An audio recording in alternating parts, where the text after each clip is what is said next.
ต่างหูไว้สาเจ้าว่าวุ่นยองนั่งจ้องทำตราวัดเหล่าพระตาเขียวเมืองลำปุนจึงไทยปดเนอเจ้าพุทธะเขามาไว้สาเจิมแห่งการยานเมืองมาลุไว้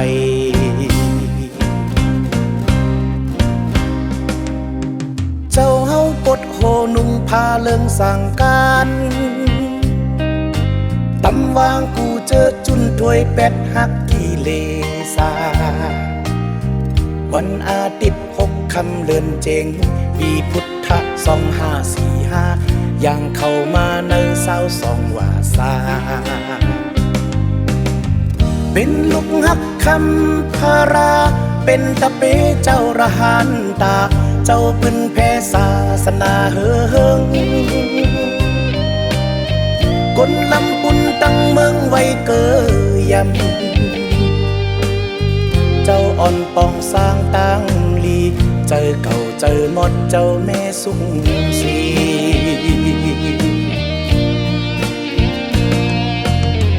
ยินจมยุบยองเอากุ้งหมุนเจ้าว่าวุ่นยองนั่งจ้องจอมตราทับแถมปารามีอ่อนศรัทธานำนาโทโหสร้างหลู่ด้านพระเจ้าตันเจอผมตั้งหมดเสียงเศร้าสู่อ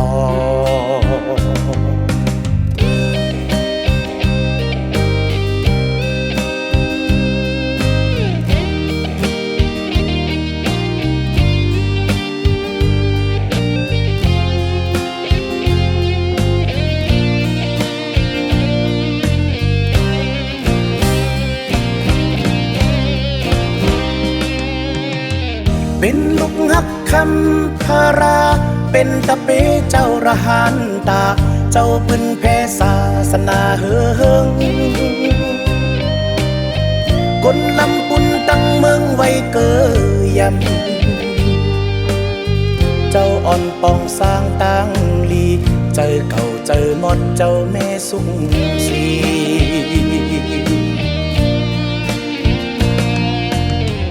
ยินจมยุบยองเอากุ้งหมุนเจ้าว่าวุ่นยองนั่งจ้องจอมตราทับแถมปารามี